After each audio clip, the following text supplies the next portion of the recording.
பகுத்தறிவாதி என சொல்லிக் கொள்பவனிடம் இரண்டு பலவீனங்கள் அறவே இருக்கக்கூடாது என்று சொல்வோம். அவை எவை எவை என இந்த காணொளியில் காண்போம். நம் சேனலை சப்ஸ்கிரைப் செய்து ஆதரவு தாருங்கள்.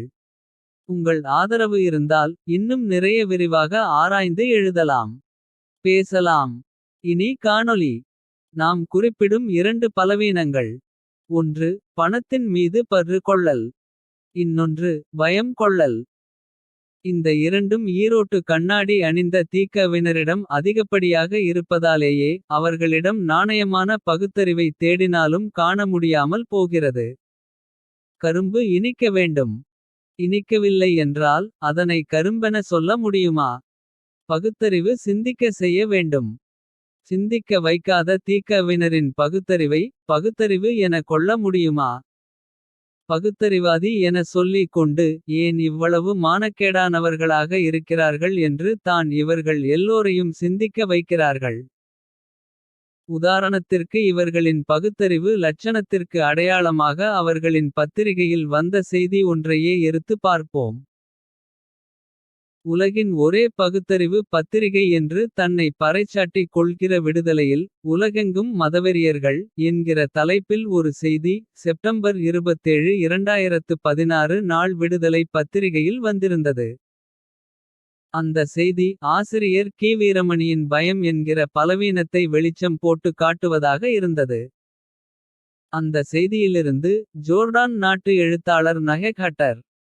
இவர் முகநூலில் மதத்தை பற்றி கார்ட்டூன் ஒன்றை வரைந்திருந்தார்.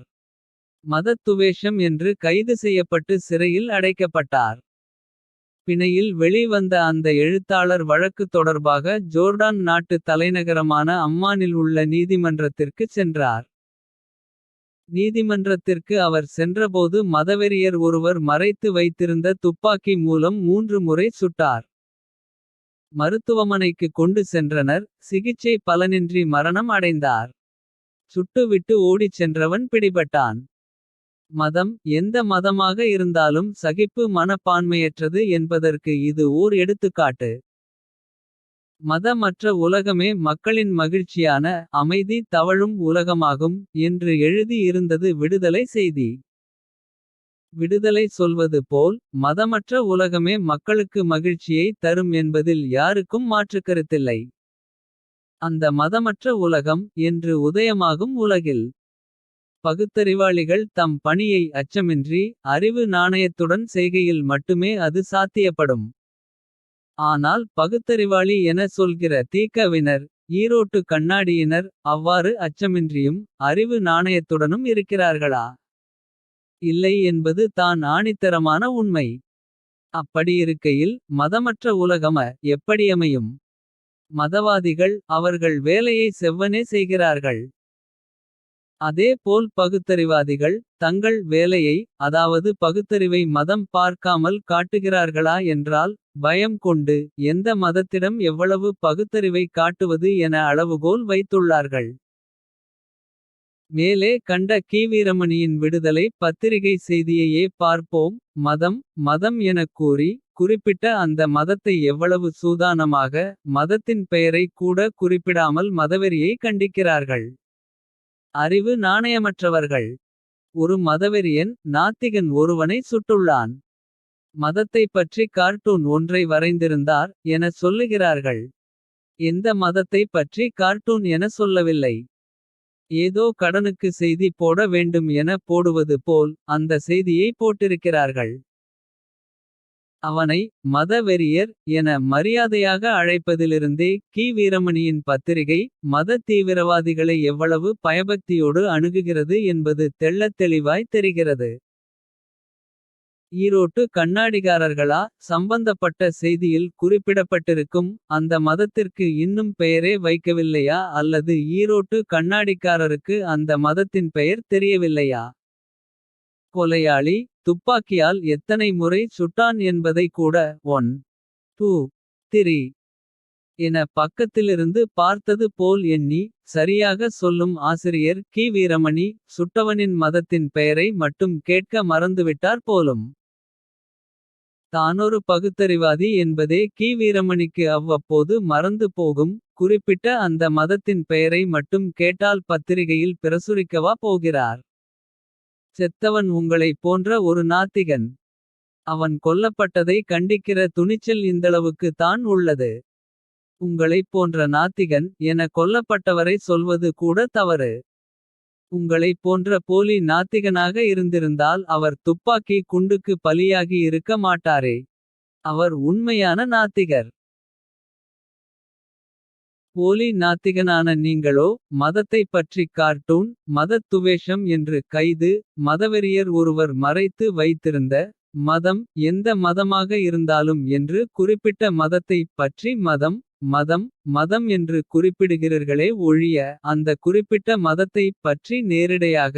நேர்மையாக பேசும் அறிவோ கண்டிக்கும் துணிச்சலோ இல்லையே. இப்படி தான் கவுரி லங்கேஷ் கொல்லப்பட்டபோது பட்டும் படாமல் சூதானமாக வார்த்தைகளை போட்டு எழுதினார்களா? மதவெறியர்களை மதம் பார்த்து கண்டிக்கிற நீங்கள் என்ன ஜென்மம். ஏன்யா இது தான் நீங்கள் மதவெறியை கண்டிக்கிற லட்சணமா. என்று நாம் கேட்டால் பெரியாரை இழிவுபடுத்துகிறான் என ஒப்பாரி வைக்கிறார்கள். ஐயா நாம் பெரியாரை இழிவுபடுத்தவில்லை. அவர் கற்றுக் கொடுத்த பகுத்தறிவிலிருக்கிற அயோக்கியதனத்தை மட்டுமே சுட்டிக்காட்டுகிறோம். பெரியாரிடமிருந்த பகுத்தறிவு லட்சணம் தானே உங்களிடமும் இருக்கும். என சொன்னால் கோபப்படக் கூடாது. மக்கு பயலை மக்கு என்று தான் சொல்ல முடியும். அதற்காக வருந்தக்கூடாது. தன்னை திருத்திக் கொள்ள வேண்டும். தன்னை திருத்திக் கொள்கிற அறிவில்லாமல் பகுத்தறிவு காட்டத் துடிக்கும் ஈரோட்டு கண்ணாடிக்காரர்களால் சமூகத்திற்கு என்ன நன்மை விளையும். பயந்தே சாகிற ஒருவனால் நேர்மையான பகுத்தறிவாதியாக இருக்க முடியுமா என்பதே நம் கேள்வி. அவன் தன் உயிரை காத்துக் கொள்வதில் குறியாக இருப்பானே தவிர இந்த சமூகத்திற்கு நல்ல பகுத்தறிவை விதைப்போம் என்றெல்லாம் நினைப்பானா. உயிர் பயத்தால் தவறை சரி என்பான். சரியானதை தவறு என்பான். ஈரோட்டு கண்ணாடிக்காரர்கள் அதனை தானே செய்து கொண்டிருக்கிறார்கள். அதற்கு மேற்கண்ட ஜோர்டான் நாத்திகவாதி படுகொலை செய்யப்பட்ட செய்தியிலேயே பார்த்தோம் என்பதோடு. பகுத்தறிவாதி சல்மான் ருஷ்டி அமெரிக்காவில் தாக்கப்பட்டு ஒரு கண்ணின் பார்வையை முற்றிலுமாய் இழந்த செய்தியையே. பகுத்தறிவு பத்திரிகை என சொல்லி கொள்கிற தங்கள் பத்திரிகையில் பிரசுரிக்கப்படவில்லை என்பதை பார்க்கும்போது. அவர்களின் அறிவின் பலவீனம் அவர்களிடம் இருப்பதாக சொல்லப்படும் துணிச்சலின் பலவீனம் என அனைத்தையும் ஒரு சேர பார்த்தோமே. பகுத்தறிவாதி என சொல்லி கொள்பவனிடம் இரண்டு பலவீனங்கள் அறவே இருக்கக்கூடாது என்று சொல்லி. இந்த காணொளியில் பயம் என்ற பலவீனத்தை பார்த்தோம்.